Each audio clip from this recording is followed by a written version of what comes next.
साथियों नमस्कार। अमोल 24 चैनल पर आपका हार्दिक स्वागत है। आज हम दलितों पिछड़ों के संबंध में वार्ता करेंगे। पिछड़ों दलितों की भी एक कहानी है और ये बहुत ही भ्रमित है। दलित कौन है, पिछड़े कौन है, पिछड़ों में जो 6000 7000 जातियां हैं ये कौन है, ये एक लंबी कहानी है। बहरहाल बात शुरू होती है 1929-30 के आसपास, जब इंग्लैंड से एक मिशन आया भारत पर जिसका नाम साइमन कमीशन था। कमीशन को यह आदेश हुआ था कि आप भारत में जाकर के हर वर्ग के लोगों से आप मिल करके उनकी मंशा या उनकी इच्छा या उनके बारे में जानने की कोशिश करें कि क्या भारतीयों को सत्ता सौंपी जा सकती है, क्या वो चलाने लायक हैं। क्योंकि अंग्रेज यहाँ रहते रहते, इसका उद्देश्य दो था। अंग्रेज यहाँ रहते रहते यहाँ के लोगों की मानसिकता, समाज की मानसिकता, समाज की स्थिति को भली भांति जानते थे, और दूसरी बात था कि सत्ता हस्तांतरण को लटकाना था या उसको पेंडिंग में डालना था। इन दो कारणों से ही ऐसा हुआ। उन्होंने अपना काम शुरू किया और पाया कि यहाँ एक वर्ग का वर्चस्व है, वो है ब्राह्मण वर्ग। उसी से संबंधित हैं क्षत्रिय और वैश्य। वैश्यों का तो अपना बिजनेस था और ये क्षत्रिय थे, इनका काफी, इनके पास जमींदारी थी, जमीनें थी और तमाम चीजें थी। और ब्राह्मणों के पास तो विद्वता थी ही, या पढ़ाई लिखाई शिक्षा जो भी थी।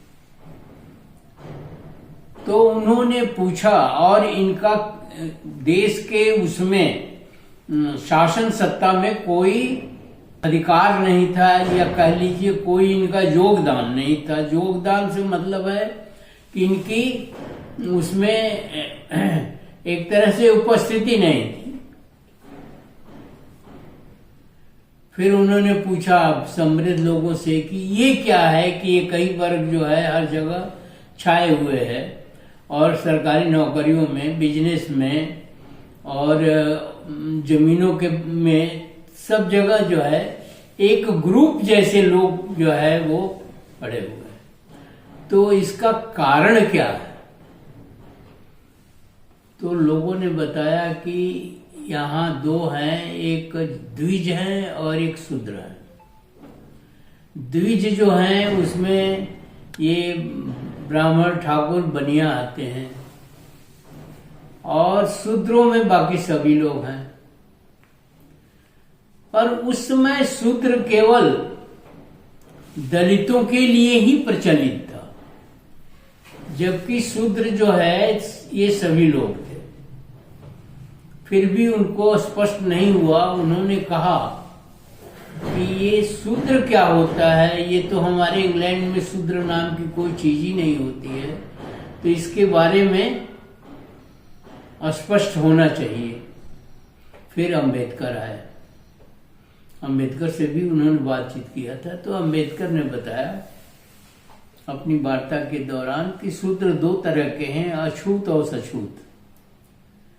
अछूत शूद्र जो हैं वो दलित हैं, जिनका छुआ हुआ पानी भी नहीं पिया जाता है, किसी धार्मिक चीज में वो भाग नहीं ले सकते हैं, वो हर तरह से दबाए हुए हैं, दलित हैं।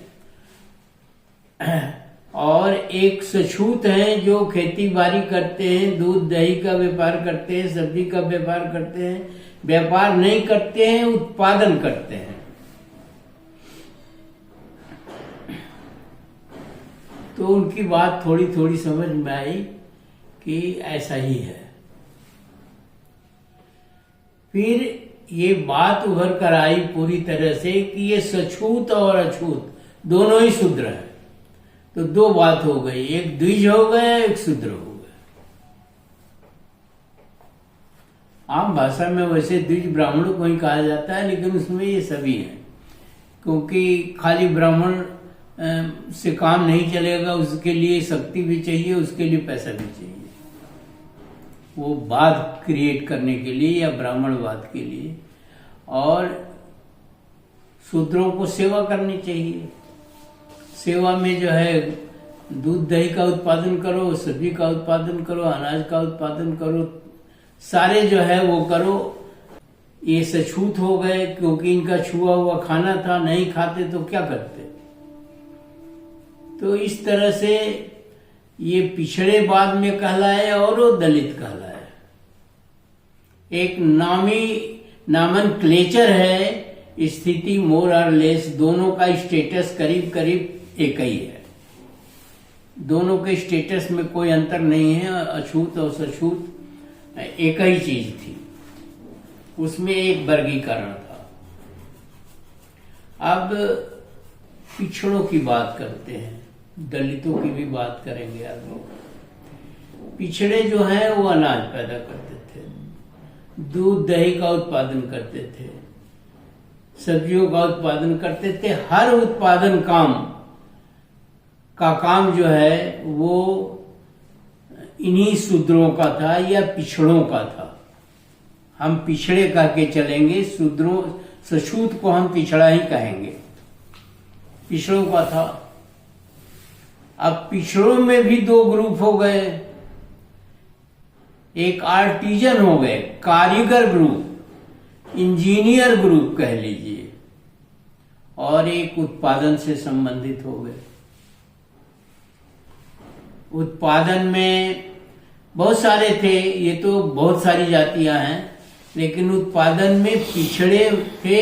और पिछड़ों में जो अति पिछड़े कह लीजिए, जिनको आज अति पिछड़े कहते हैं, उनमें थे ये लोहार, बढ़ई, और भी जो कारीगर का काम करते थे, ये चौहान, या बहुत सारे थे। एक दो जातियां नहीं थी, बहुत सारी जातियां थी जो प्रोडक्शन का से इतर प्रोडक्शन में हेल्प करते थे, प्रोडक्शन करने में उनके वो सहायक थे और उसी से संबंधित औजार या चीजें बनाते थे। ये एक कॉन्फ़िगरेशन है, एक रूप है जो समाज का था। शिक्षा में ये पिछड़ते गए, पूरा ग्रुप पिछड़ता गया। शिक्षा का इनको अधिकार भी बाद में खत्म कर दिया गया कि ये शिक्षा की कोई आवश्यकता नहीं है। अनाज पैदा करने में, सब्जी पैदा करने में, दूध दही पैदा करने में शिक्षा की कोई आवश्यकता नहीं है। और धीरे धीरे वो उसी में समर्पित हो गए और वही काम करने लगे, और उसी से उनकी जाति का भी एक क्या कहते हैं निर्माण हुआ, धीरे धीरे निर्माण हुआ। ये पीछे की बात है। उसी तरह से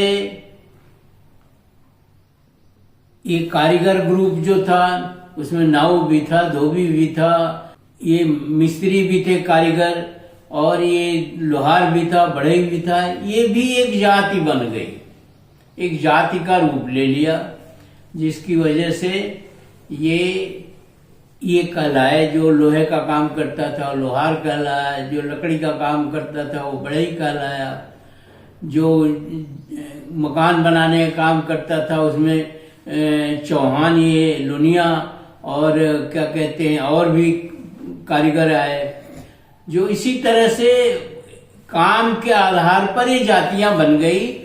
और फिर कालांतर में ये जातियां पूरी तरह से अस्थायी हो गई, इस्टेब्लिश हो गई, क्योंकि उसका लड़का भी वही काम करने लगा, उसका भी लड़का यही काम करने लगा। तो एक गांव का निर्माण हुआ है। अब शुरू से हम नहीं बता रहे हैं आपको कि कैसे कैसे जो है, शुरू में तो अलग व्यवस्था थी, ये बीच की व्यवस्था बता रहे हैं। पुष्य शुंग मित्र की प्रतिक्रांति के बाद धीरे धीरे जो है ये चीज समाज की रूपरेखा तैयार हो गई। ये काफी दिनों तक चलता रहा, अंग्रेजों के जमाने तक यही चलता रहा। अब बीच का जो भाग है उसके बारे में बता रहे हैं। जो चमड़े का काम करता था वो दलित हो गया, उसके साथ उनके नियम बन गए, सामाजिक नियम। उसी के साथ बढ़ई, लोहार, सुनार और क्या कहते हैं ये तेली, मतलब अनेकों जातियां जो बनी, वो उसका एक फंडामेंटल आपको बताते हैं। जो पिछड़े जिनको कह रहे हैं आप, दलितों से सारे अधिकार छीन लिए गए। राजनीतिक अधिकार, आर्थिक अधिकार, शैक्षिक अधिकार, सामाजिक अधिकार, सब कुछ छीन लिया गया। क्योंकि अगर ये अधिकार उनको मिल जाता तो वो भी पिछड़े हो जाते या सशक्त हो जाते। तो ये तो राजनीतिक चाल थी कि उनको उनसे सारे अधिकार छीन लिया गया और छीन करके उनको बिल्कुल गांव से बाहर बसने के लिए कहा गया। वो अपनी व्यवस्था खुद करें, ऐसा हो गया। परंतु डिलीवरी का काम, औरतों को बच्चा कराने का काम वही लोग करते थे। और भी बहुत सारे जो जरूरी काम थे वो वही करते थे। औरतों की बीमारियों में भी उनकी औरतें काम करती थी। पिछड़े जो है वो बताई दिया आपको कौन कौन काम करते थे। अब स्थिति कहां से बिगड़नी शुरू हुई, अत्याचार कहां से शुरू हुआ।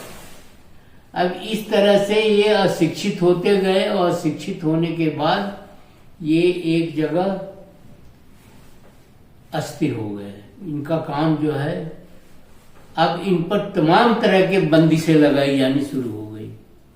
तमाम तरह की चीजें इनके ऊपर लादी गई कि तुम ऐसा नहीं कर सकते, तुम ऐसा नहीं कर सकते, तुम ये करोगे, तुम वो करोगे, और नहीं करोगे तो इसके लिए दंड का भी प्राविधान किया गया।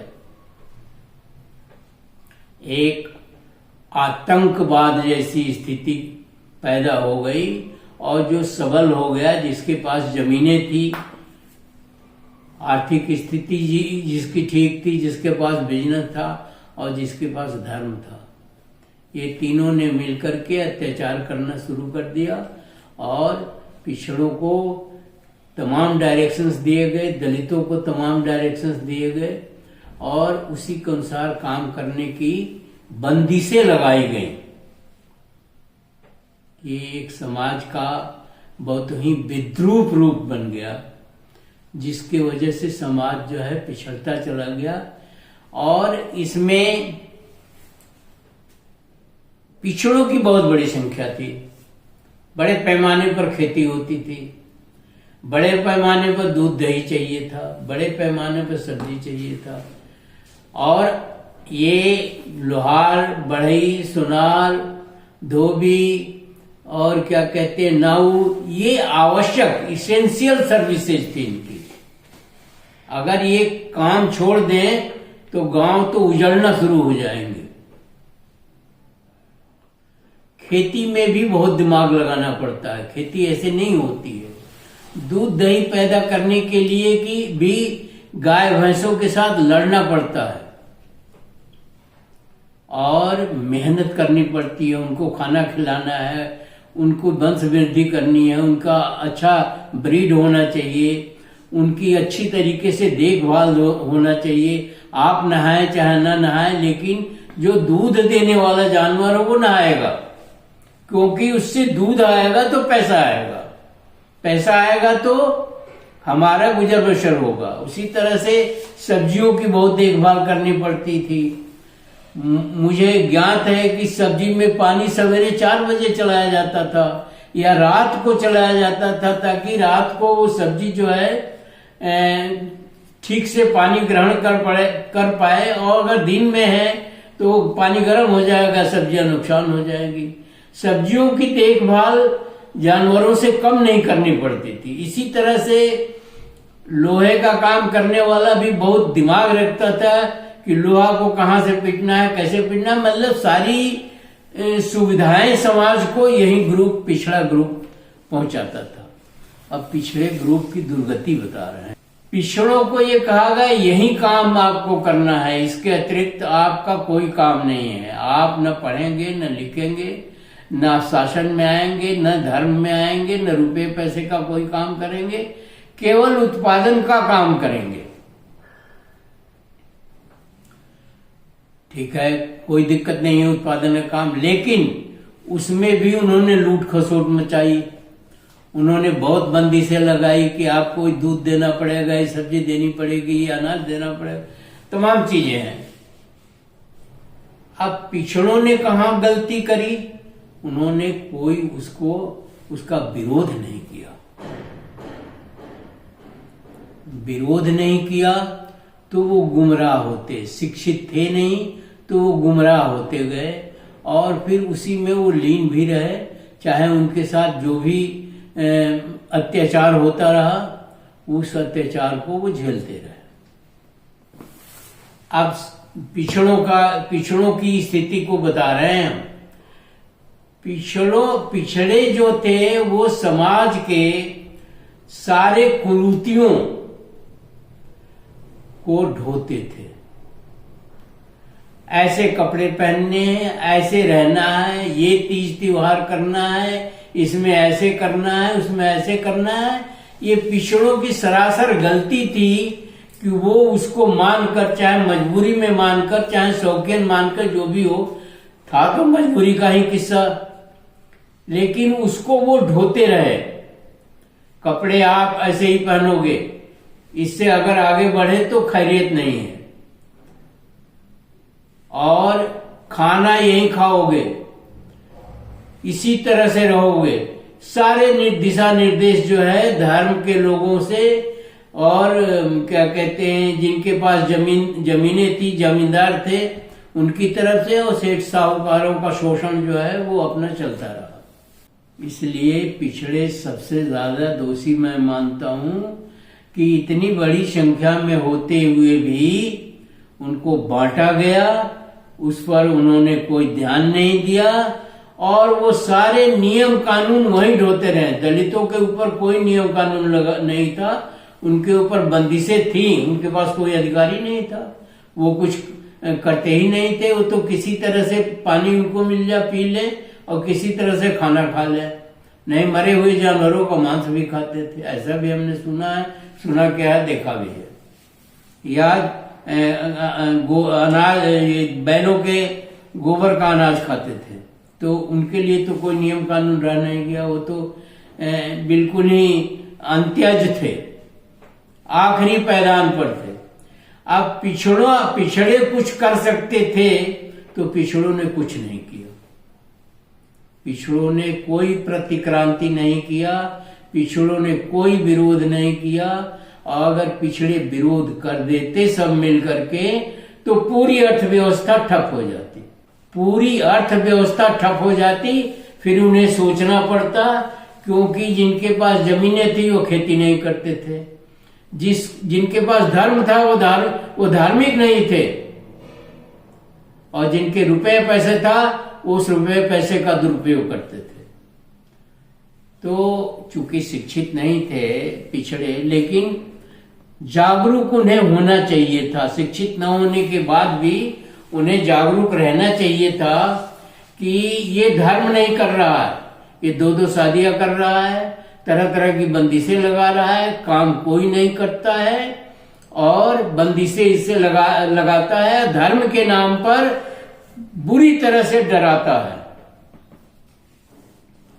वो जमीनें हड़ पे बैठा है, तो उन जमीनों को भी हम लेने की चेष्टा करें कि ये जमीनें तुम्हारे पास नहीं, इसकी खेती तो हम करते हैं, तो हमको चाहिए ये, जब खेती हम करते हैं तो जमीन हमारे पास होनी चाहिए।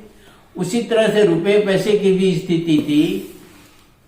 वो साहूकार जो है कर्ज देते थे, खेती गृहस्थी या काम के लिए या शादी विवाह के लिए, जो कुछ भी हो, कर्ज देते थे, और उसका पुष्ट दर पुष्ट ब्याज वसूलते रहते थे। तो एक तो शिक्षा का अभाव था, एक आत्मबल का भी अभाव था,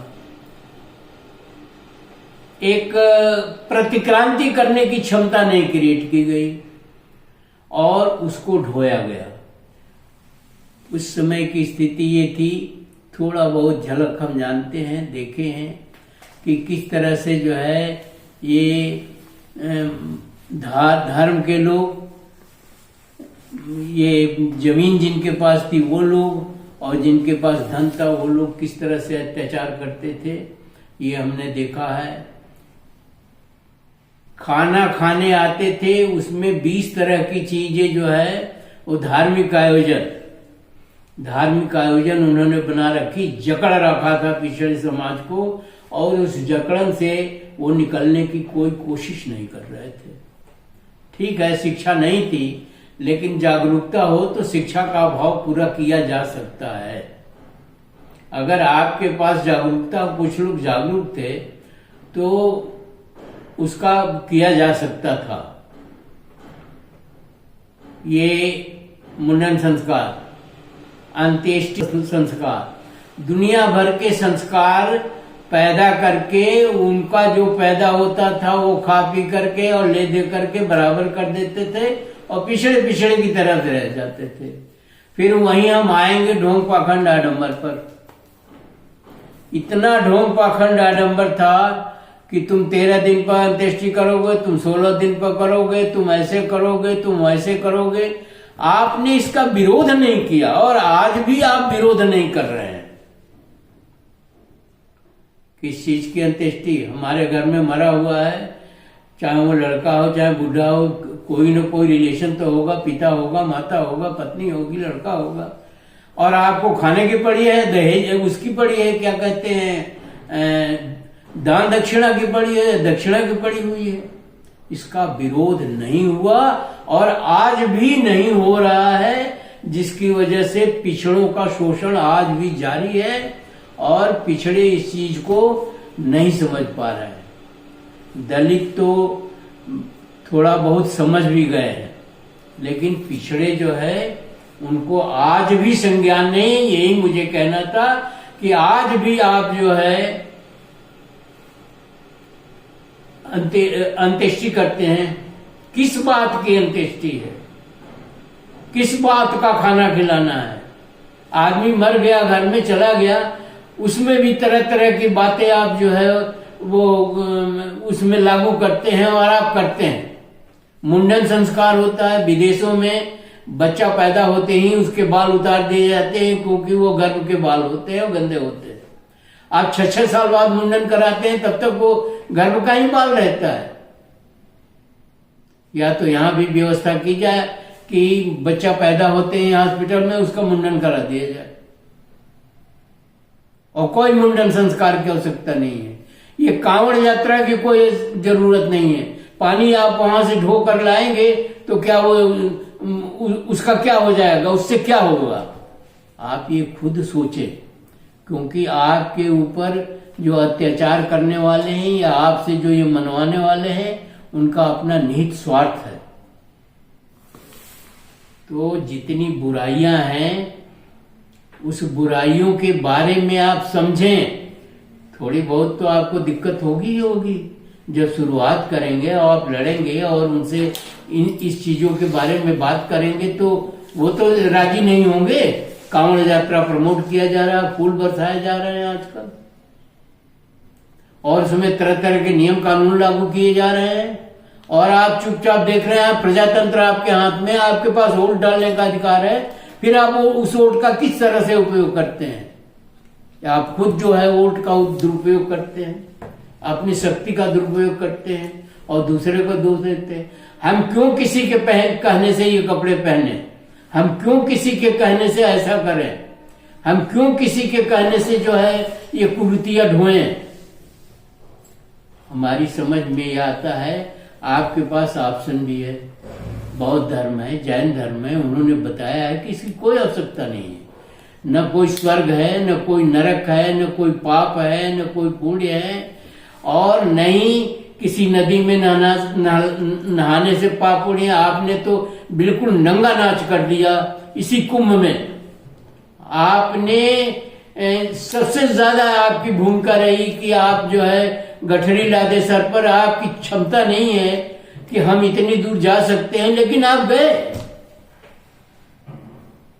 और आपने अपने ही समाज के साथ दगा किया, छल किया।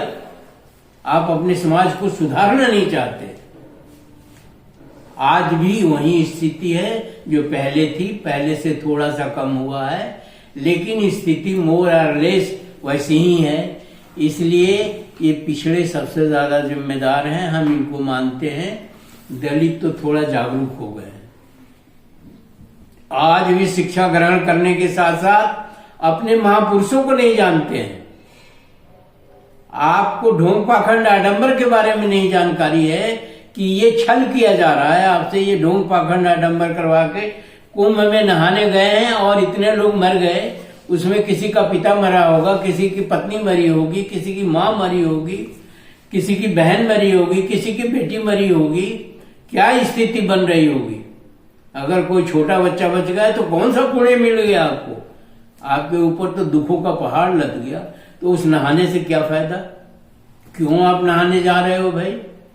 क्यों आप किसी साधु सन्यासी, ये सब साधु सन्यासी मक्कार हैं और ढोंगी हैं और पाखंडी हैं और लोगों को गुमराह करते हैं, सही रास्ता नहीं दिखाते हैं।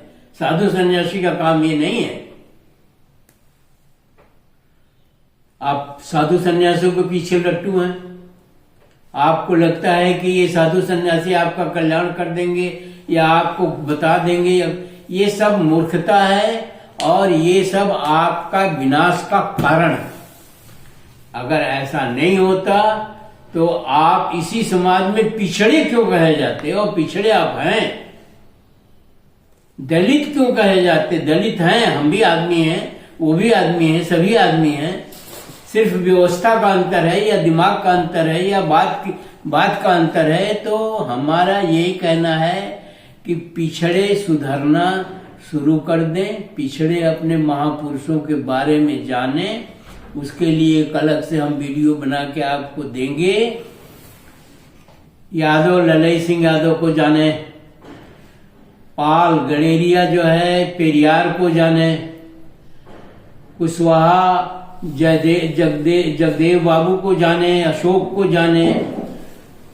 इसी तरह से कुर्मी जो है छत्रपति साहू जी महाराज को जाने, मराठा शिवाजी महाराज को जाने।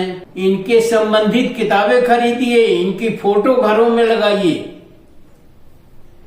वो अलग मैटर है, अलग बात है, अलग तरीके हैं। लेकिन आप ये ढोंग पाखंड आडंबर जो समाज में फैला हुआ है, इसको हम कहेंगे कि इच्छा शक्ति पैदा करिए, तुरंत बंद करिए।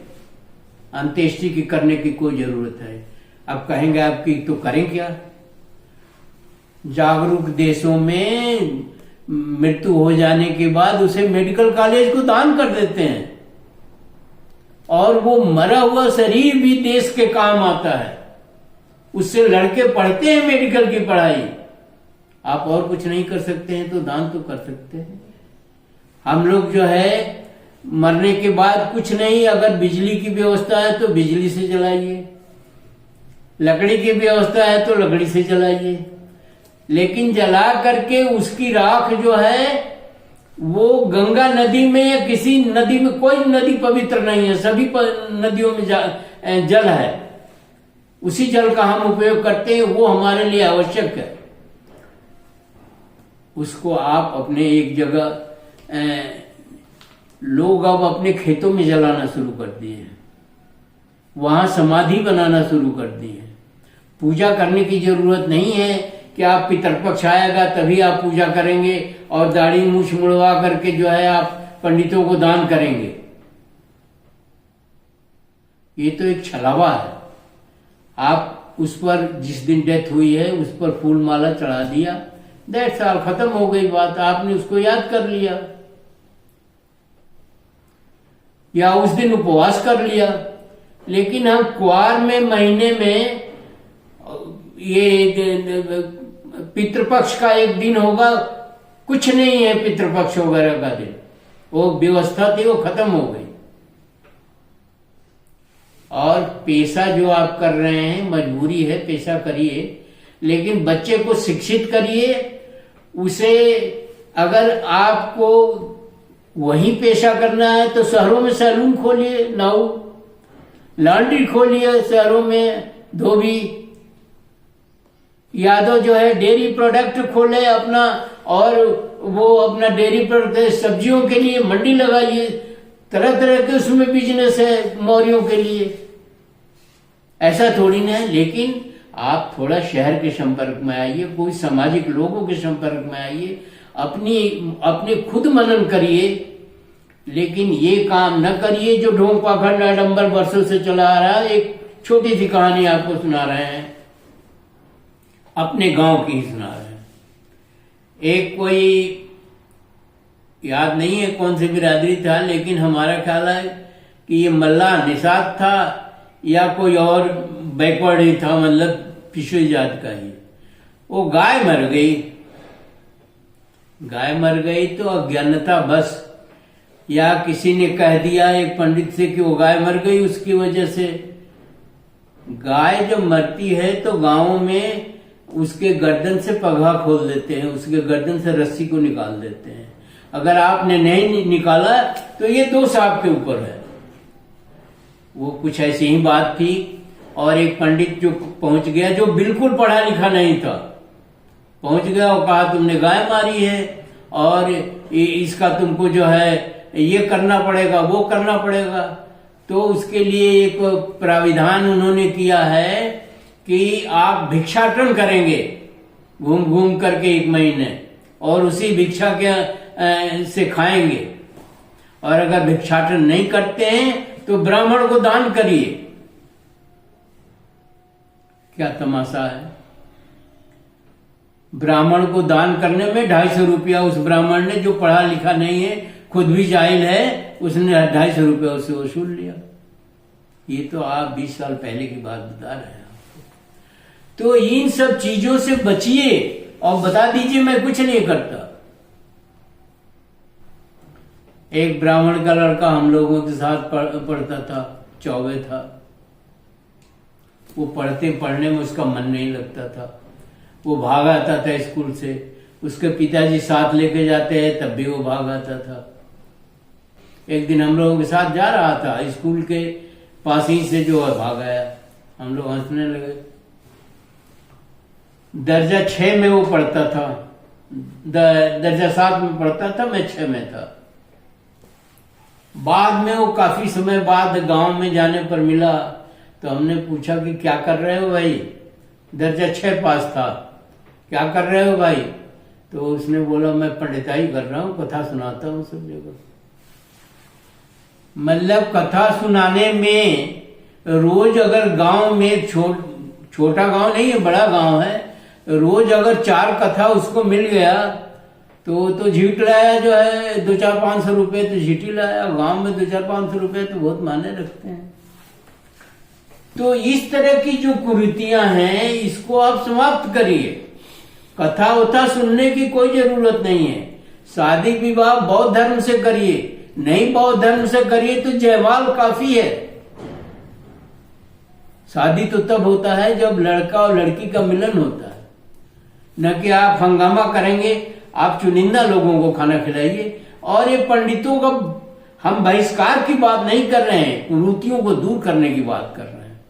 ये रात भर जो जगाते हैं सब लोगों को, और कम से कम 2-4-5 हजार रुपया लेके जाते हैं, उसकी कोई आवश्यकता नहीं है।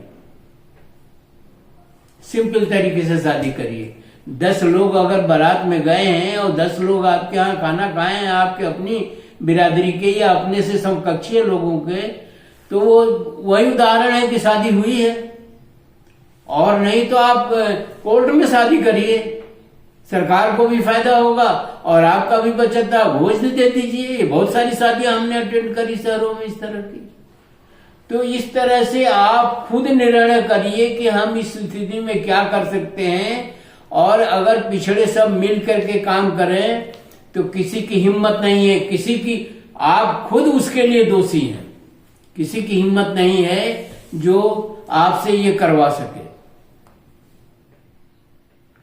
तो आज भी स्थिति बहुत अच्छी नहीं है।